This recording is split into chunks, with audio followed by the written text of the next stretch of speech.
The views expressed on this program are those of the producers and individuals appearing on this program and do not necessarily reflect the views of the Sun Prairie Media Center staff, its video service providers, or the staff and elected officials of the City of Sun Prairie.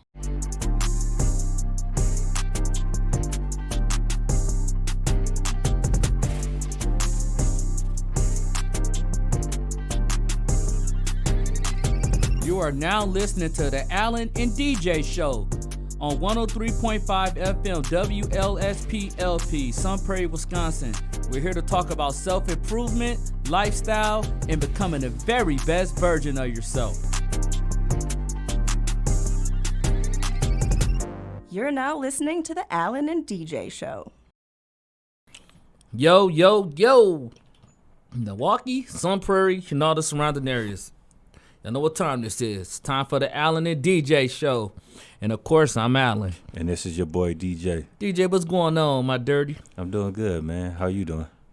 Man, trying to, get some of this work done and come Bambi the Deer coming in, trying to mess with me and saying that I need to educate myself some more. I said, I don't understand what you're trying to say.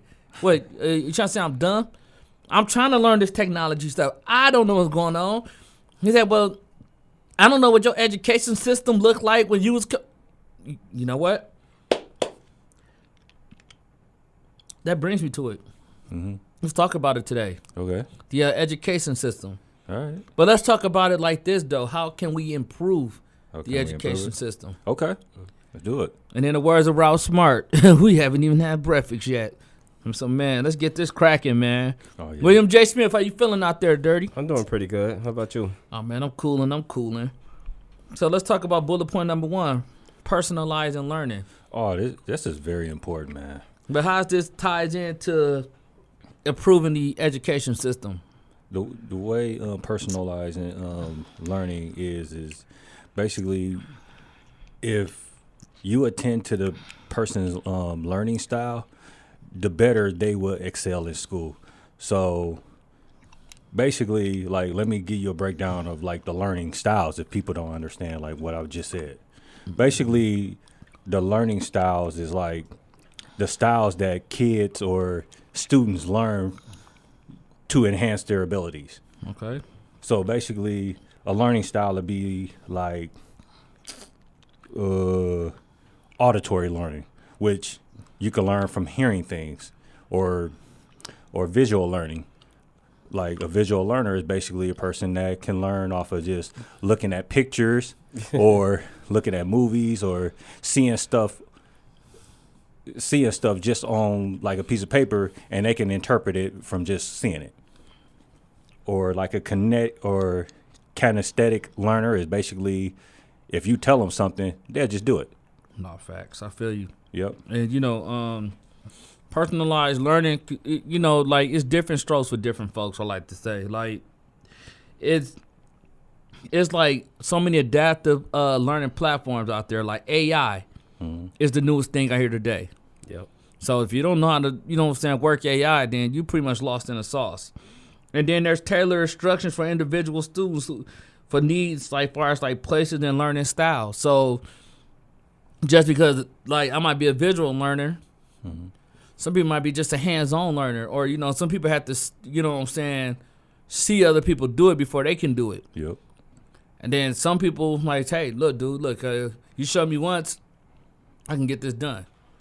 So, I think it's important for kids in NPS schools, Sun Prairie, Madison area, all that, to really, find different type of learning styles and help out certain kids in needs because let's get it, everybody not the sharpest tool in the can.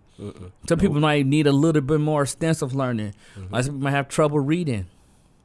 Some people might have trouble pronunciating words. Yeah. And that's why you got speech class, you got all that stuff, and don't be ashamed of it. You know what I'm saying? Some people are on different reading levels. But the goal is to let's improve this system where we can get everybody up to a level, you know what I'm saying, so we can be more proficient. Mm-hmm. Not only as the schools, but as a whole education system and as a state. Absolutely. But also I'm gonna make 2 points, but one is based on the learning styles. What classes should start doing is basically like integrating all the learning styles in the classes. So there's like 4 different learning styles that a kid or a student can learn from, but why don't they incorporate all of those learning styles in one particular class? So let's say if somebody's a visual learner, why don't you have them one day just watch a movie, and then the next day, if you're an auditory learner, like have them do some listening activities to enhance their education and stuff too. Right. See, and that's what I liked about back in the day, like, 'cause when I was in school and coming up, you know, like, teachers usually try to like do certain projects with you those first couple of weeks just to kind of fill you out. Yeah. To see like what's your level of like learning. Mm-hmm. So if we was on a 5th grade reading level, so as a 5th grader, like I might be on the 7th grade reading level because I'm just that good at what I do. Whereas somebody might be on the 3rd grade reading level. So then I remember certain times of the day where we had to bring out our book, and like I know y'all remember those books, Going Places, Silver Secrets. Oh yeah, I remember all them books, dirty. I know y'all remember them. We're laughing. Yeah, man. And then like you had the spelling bee with the cat and the dog on there. You had the dog like. I was like, bro, ugly dog. No, but you know, that's how you knew how to separate the learning the styles. You know, like. So, like, they have a teacher grab a handful of students. And sometimes people felt embarrassed because, you know, you had to get up and you was, like, a couple of books behind. And then they had to go out and, you know what I'm saying, like, go to different classes and, you know, focus around kids who was on their level. Mm-hmm. And then, like, what they tried to do is implement a way where we can get you back up to the level that you need to be at. Mm-hmm. So, you know, kudos to that. Like, and they don't do those like that anymore. No, they don't, dude. And the way these schools are closing down, I feel sorry for the future. Yeah, man. But also, man, like, we need to have more tutors available because when I was in school and I needed a tutor, it wasn't nobody around. Like you dealing with, like when I was going to school, like I had a lot of lecture hall classes, right? And with the lecture hall classes, if the teacher's not available to like tutor you on anything like that, you had to like basically get one on your own, or else you were gonna really fall behind in the class. And if wasn't one available around the time that you had to take a test, you were pretty much done. Hey, ain't nothing like being behind and the teacher stay picking on you. Yep. Alan, you know how should be like this. should be on like straightdummy.com. You just like this. They got your face right there. You like. Looking just like a moron. Exactly. You just sit there like this. You know what I'm saying? Or two, you know, like, have you ever had a tutor that was just as dumb as you was? You like, like bro, how'd you my tutor? Like, oh no, bro, like you gotta do it. Well, wait a minute, is that? No, bro. So I'm like, nah, you know what? I have an off day. Yeah, all day. I know that ain't it. Because like, you're not helping me learn, or she ain't helping me learn. And then, you know, but no, like, you know, like, they all jokes aside, though, I feel like they need to really start going back to these things, man, because that really do help improve, like, a person's, like, education level. Mm-hmm. And what brings me to bullet point number 2, teacher support. And I feel like teachers are underpaid. Yeah. And I feel like they work really hard.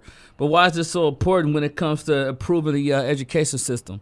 Like, basically, like, if you give a teacher the tools that they need to enhance their teaching methods, the better they could prep for the students that they're teaching.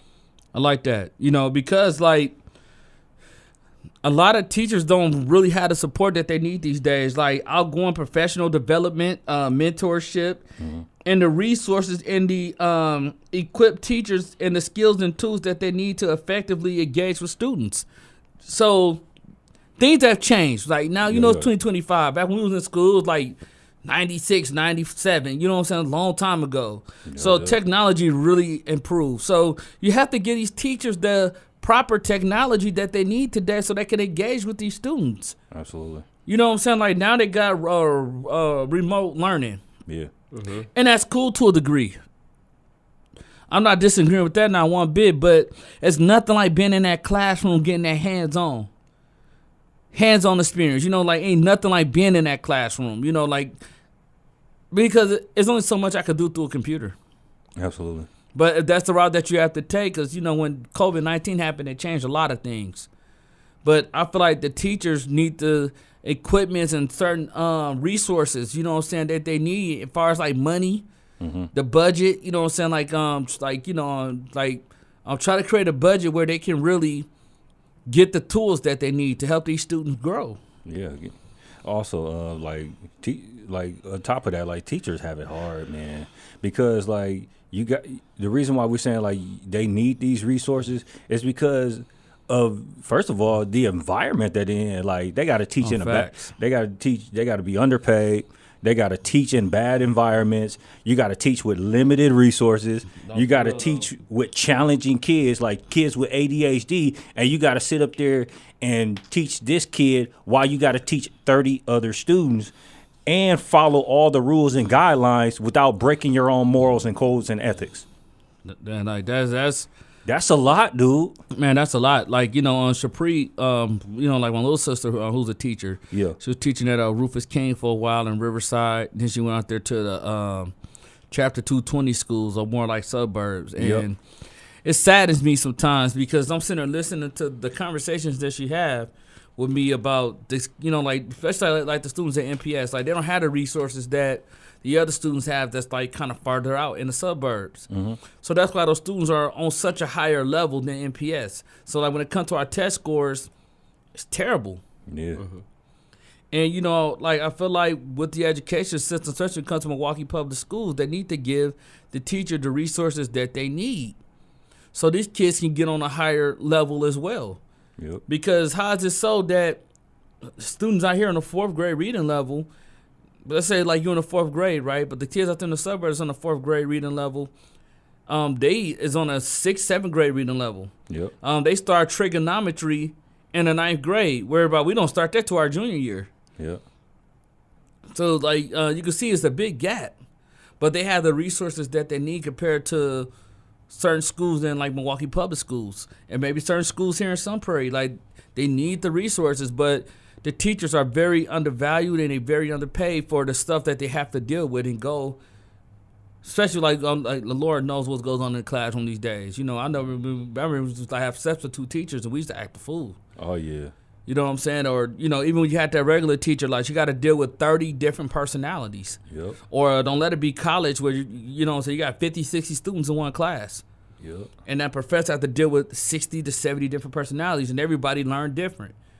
Just like a group of these people might get it, a group of these people, hey, man, I don't know exactly what you're talking about. Like, you got to show me. Mm-hmm. So I agree with you, though, DJ, for real. Like, you know, like, they need the proper equipment and the proper resources. Yeah. So like I feel like for what they go through, they need a lot more money. Yeah. And then bullet point number 3 is talk about technology integration. Okay. Yeah, this is an important one. Basically, like what this is like you want to be able to use digital tools or resources to support or enhance teaching and learning. I like that. You know, because so basically, like for the classrooms, like what I'm really trying to say is like add computers to the classroom or add learning on your mobile devices so it can enhance the kids' learnings. Yeah, like because technology came a long way. Yeah. You know what I'm saying? Like I remember back in the day, like you really had to solve one problem. You had to really use that whole sheet of paper. Now, you know, technology came to it's in a whole nother stratosphere now. So like what I mean by that is like integrating technology strategies to enhance learning experiences like faculty communication and providing access to a wider range of resources. So whether, you know what I'm saying, you know, like if we have better calculators. Yeah. They can have certain phones, you know what I'm saying, that are strictly for like education. Like don't have to be even computers. Nope. You know what I'm saying, but certain phones that can like really help take them to like another level. Or 2, yes, get us more computers. Like get us better headphones. We can visualize, listen, and learn. Yep. You know what I mean? And let's create a budget where we got more money.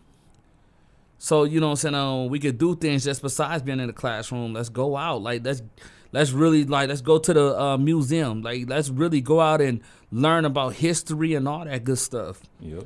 And that's going to take what? Resources and money and time and the patience. And the teachers will have the patience if they got more money. Absolutely. But also, like, with technology integration, like, they also need to incorporate, like, the levels of it, too. Like, don't just throw like a game on there and expect somebody to learn about it right away. Like, the game has to be implemented for that level. So, like, you got 5 different levels. Let me tell you the levels. I'm not going to explain it because we don't have that much time, but I'll just say the levels. Like, entry level be a form of technology integration, adoption level, infusion level, and transformational level. And one of the levels is basically like, how can you tweak the program or enhance the program within your system or how can you modify that system Right. to attend to whatever class you walk into. So if you integrate that system into the second grade class, it should be tweaked for the second grade class, as opposed to, like, if a 5th grade class walk in, it should be tweaked and modified to match the 5th grade level. Exactly. I like that. I like that, DJ, because that's true. Like, if I'm in the second grade and you got just a system that just goes for everybody, Yeah. come on, like, that's not fair. No. I don't know exactly nothing that a 5th grader has going on if I'm in the second grade. Yeah. But if it's something that's like, okay, so let's say for like preschoolers or kindergartners, something like with coloring and, you know, blocks and shapes and all that good stuff. But at the same time, it's educational because I'm learning. So if I have 5 blocks and I take 1 block away, how many blocks do I have? That's for somebody in kindergarten. And then they can say, me, you know, like everybody missing all their teeth. You're in kindergarten, you're like, me. You know, so how many shapes I got? That's 4. Now, what kind of shape is this? Is this a circle, a triangle, a rectangle? You know, stuff like that, because that's helping them learn. What about somebody in 5th grade? Now, it's time to do timetables. So now you need to be on that level. Like, what is 7 times 7? 49. Or 8 times 8, 64. 9 times 9, 81. 10 times 10, 100. You know, like, you need to be on levels like that, and then you need to be doing like division. So it need to be certain games that fits that level. So I agree with DJ. Certain games do need to fit that level. So then that way it's a system that is structured for everybody. Absolutely. And let's say now, let's take it from this range right here. Yeah. Let's say if I'm in the 5th or 6th grade and I'm not on that level, don't be ashamed. You have to drop down to the 3rd level. You need to learn what you need to learn so you can get back up to this level. Because the goal is to have everybody proficient and to graduate. And, you know, like, we need a bigger turnout when it comes to graduation as well. Absolutely, man. But bullet point number 4, curriculum alignment. Let me define this, because, like, this is going to go over a lot of people's head. Like, if you don't understand what a curriculum is, then let me give you an idea of what it is. Break it down, DJ. Break it down, DJ. Basically, like, what we talk about when we talk about curriculum alignment is basically organization of content, instructions, and student assessment to match the expectations described in learning standards.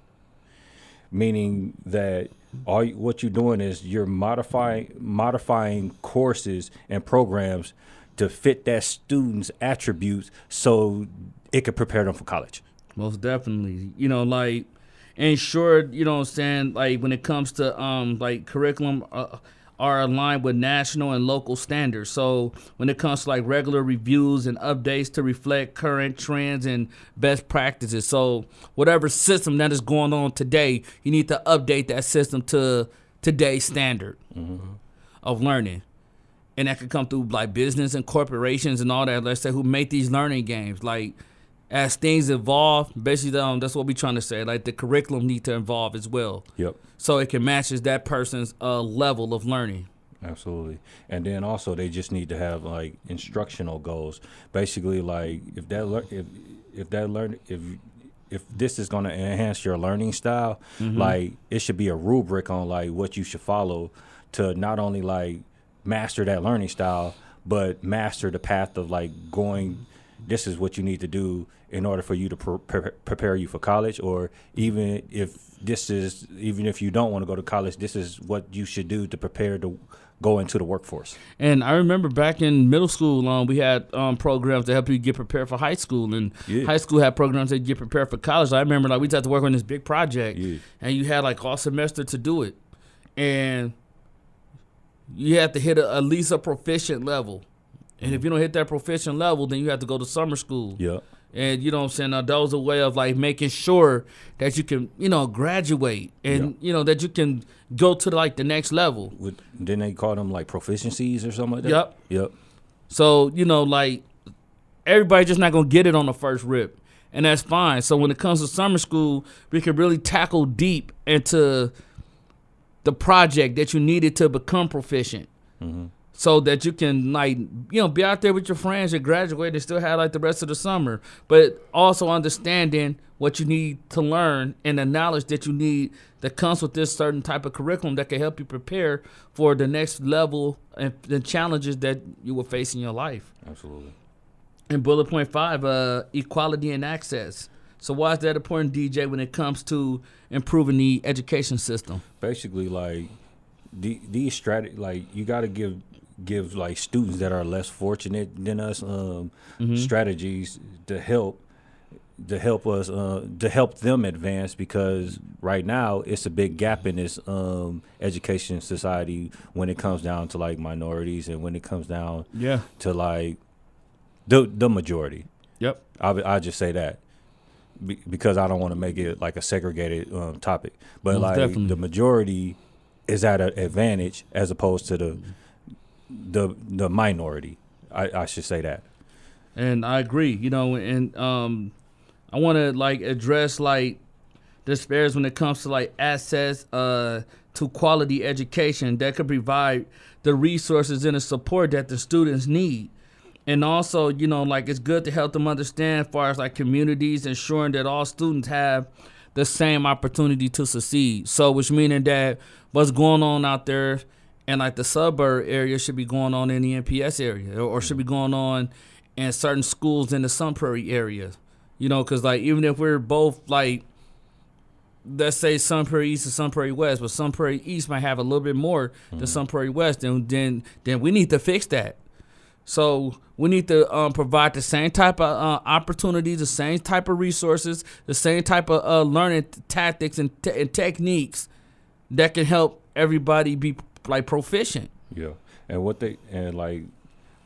and I'm gonna give you an example after I'm done like explaining. But basically like some of these strategies that need to be in place are basically reviewing the education policies, training and supporting teachers, increasing access to education for disadvantaged groups, technology-based education, and anti-discrimination awareness programs.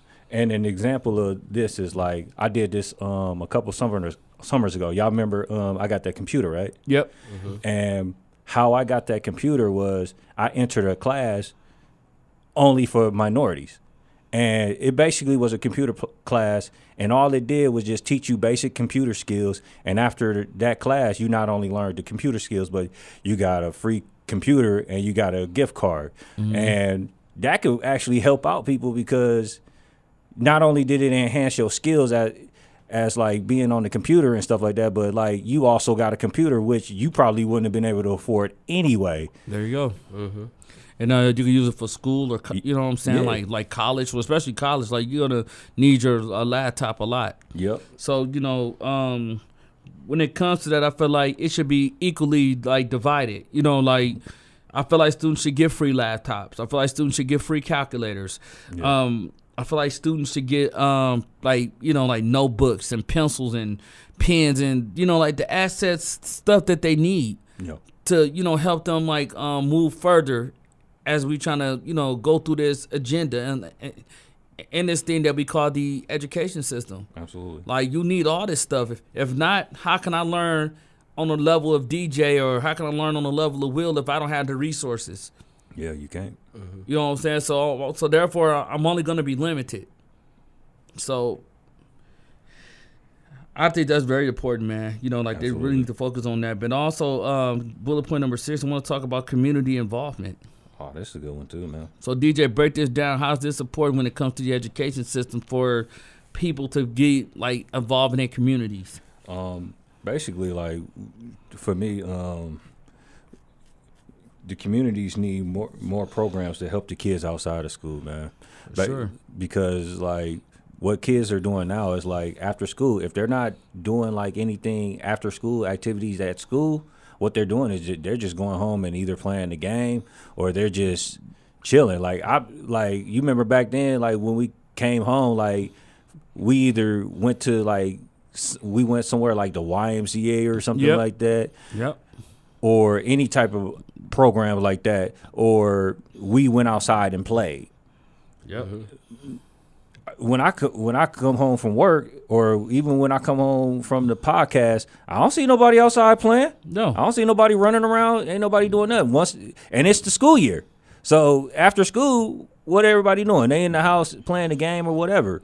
So they need to incorporate like more stuff in the community where like kids can be involved and stay active so they don't get lazy and bored. No, for real. And then and once you become lazy and bored, there's trouble start creeping in there. Absolutely. Now. That's when you start getting into trouble because why you don't have nothing to occupy your time.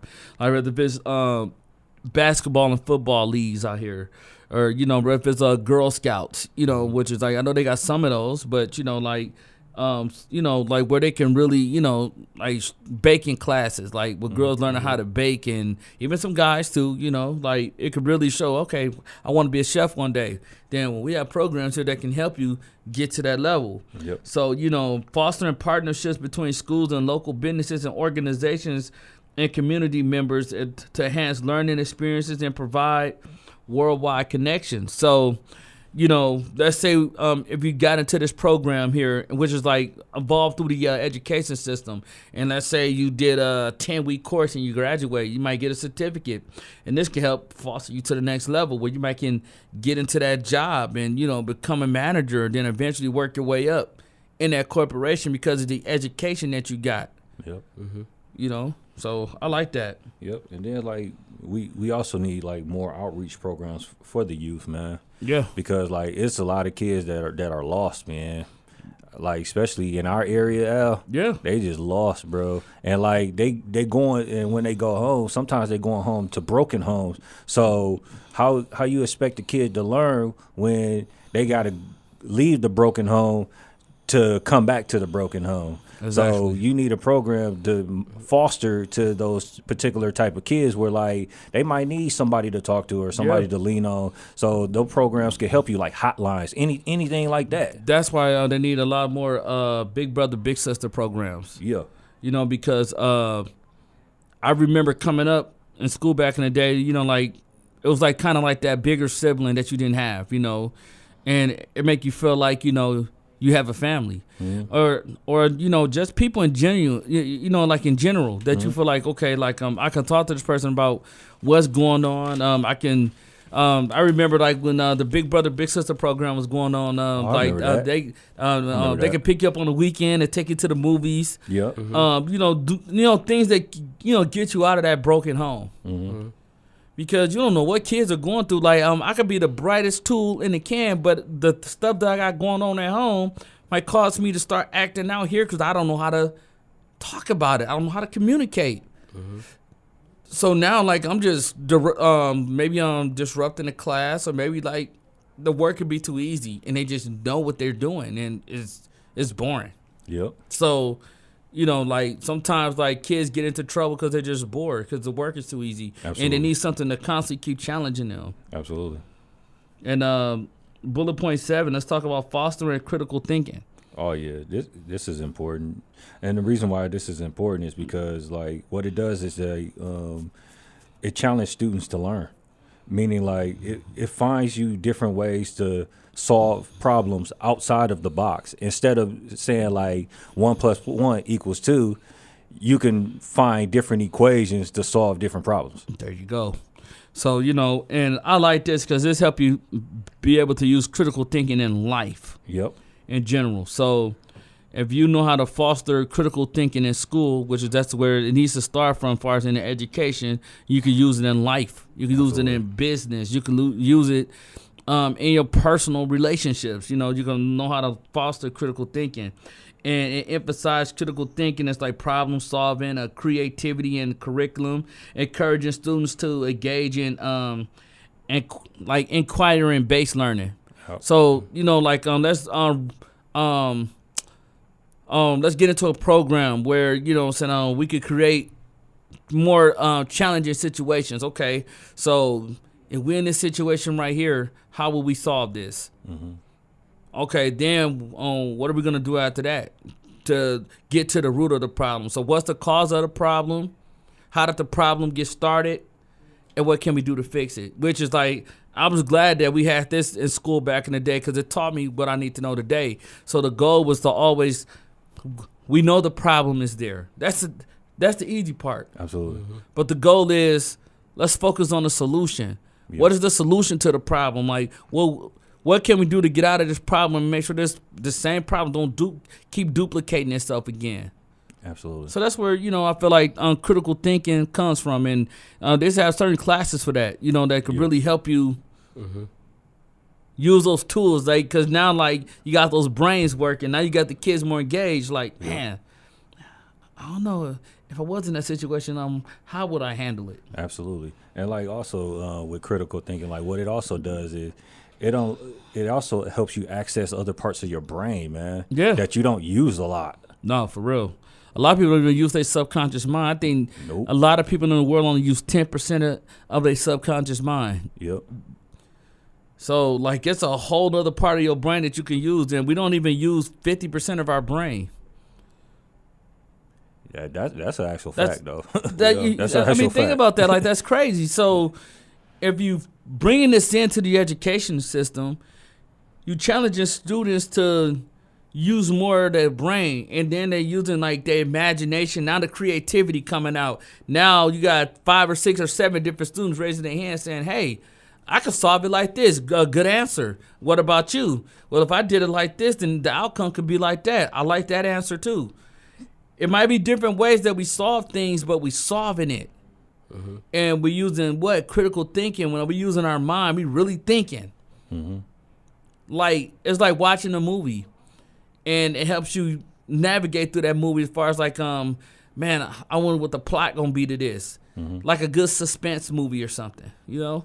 I like stuff like that, man. Absolutely. And bullet point 8, promoting well-being. Oh, yeah. And this is important, DJ. This is, man.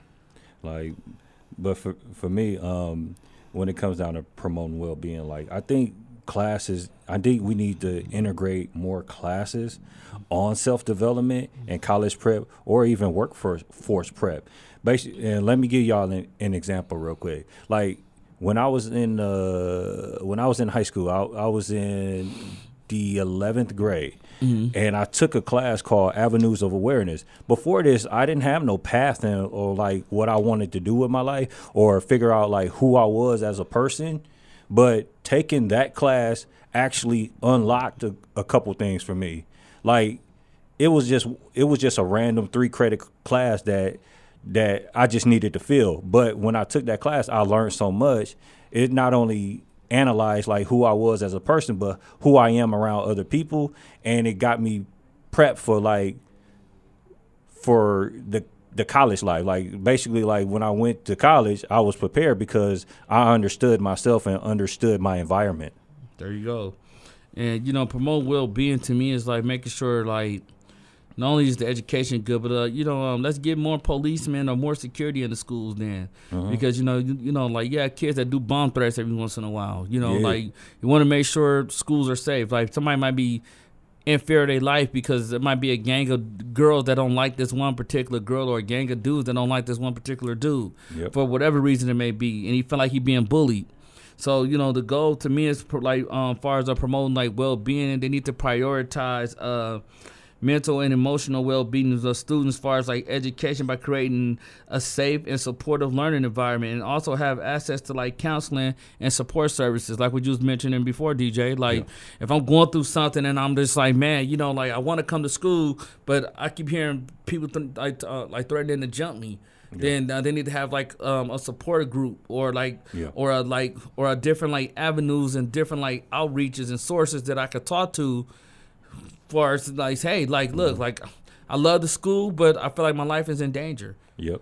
You know what I'm saying? And I'm not learning properly like I want to learn. But then maybe we could come up with a strategy or a plan, or maybe you know, like maybe I might want to do homeschooling. Yep. So then we could figure out other like scenarios for you to still feel like you're in a safer environment, or maybe, you know, we could talk to that student and have both of you guys separated. Absolutely. And, you know, so like that way, you know, you could come to school, you could feel safe, you can learn properly, you have the proper resources, like even making sure like every kid gets breakfast, lunch, and dinner. Yeah. I mean, excuse me, not dinner, but breakfast and lunch. Like that's important. Like I can't learn on no empty stomach. I don't know about you. You see how big I am, so.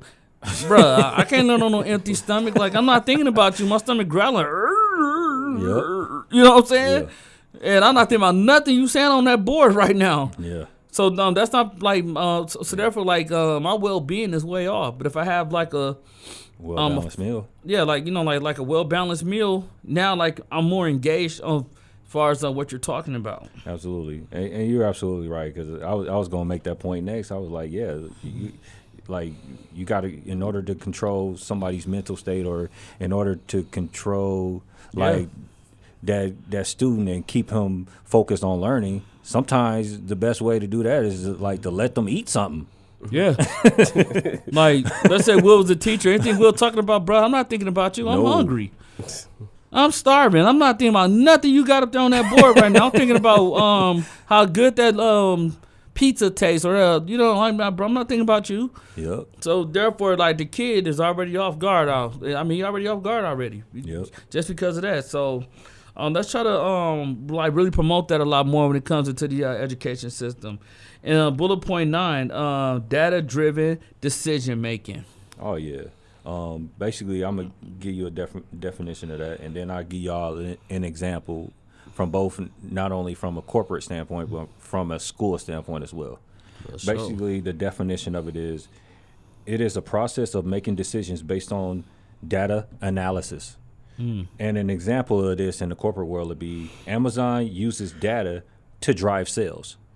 A school example would be Indiana University uses data analytics to make sure courses are offered to match students' demands. Okay. And, you know, like, when it comes to data-driven decision making, for me, it's like the use of data to inform instructional decisions, like where if it's access to student progress and identifying areas of improvement. So like, let's say like you took the SATs. Yeah. If you don't have an 18, you know, higher, you basically failed. Yep. So like the data decision making process is like, it's kind of keeping track of like each student progress, so we could say, okay, they good, but you need to improve on more in the reading area, or, you know, you need to improve more in social economics, you know, like, or, you know, you need to improve more on, like, you know, like your math skills, because everything is proficient in this area, but this is where you're lacking. Yep. And this is why you probably got a D. But you could bring that up. But, you know, this is what I'm keeping track of. This is what you're good at. This is where you're not good at. And also they uses this as well so they can define what level this student need to be placed at. Yep. So that's why even like when you get into certain schools, they make you do a test. Yep. You ever noticed that, did you? Yeah. They make you do a test just to see where your level of education is at. So I know to put you around a group of people that are just like you. Yeah. But the overall goal is to help improve your skill. Yeah.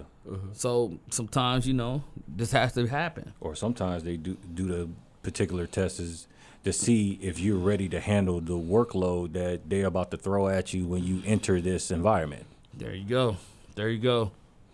Cause some people get like, I can't do it, man. This is too much.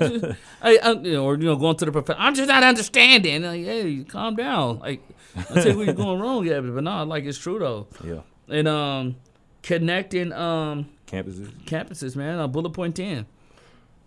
So let's break that down, DJ. How does that ties in and round up to finishing improving our education system? Oh, what this does is basically it increases access and choice for students and drive the enrollment growth.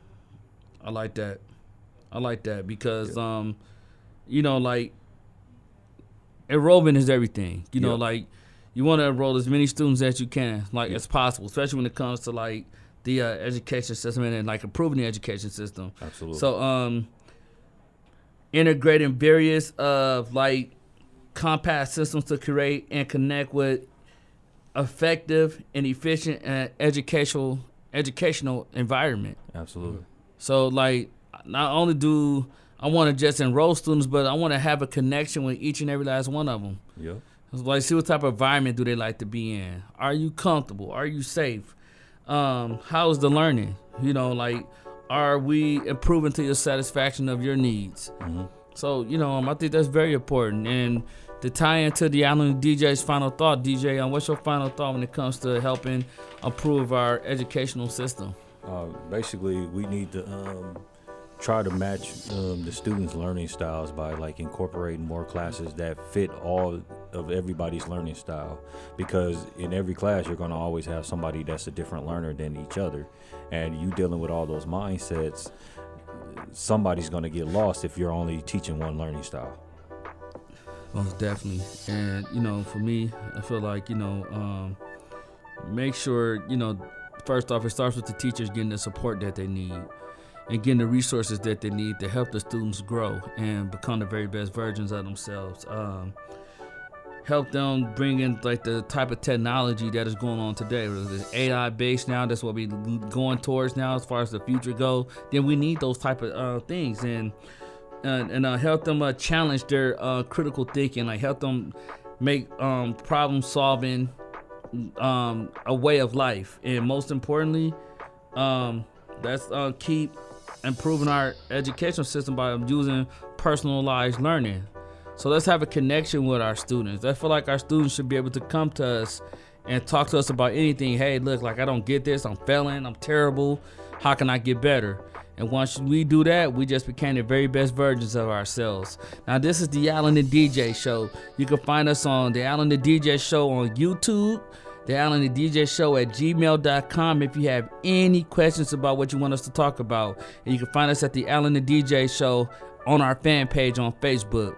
And you can find William J. Smith on Instagram and Facebook and Alan Hutchinson on Instagram and Facebook. And until next time, let's just not improve our education. Let's improve our way of life. Let's improve our systems, man, in and out. Because why? We just want to stay well, stay healthy. Peace. Yeah.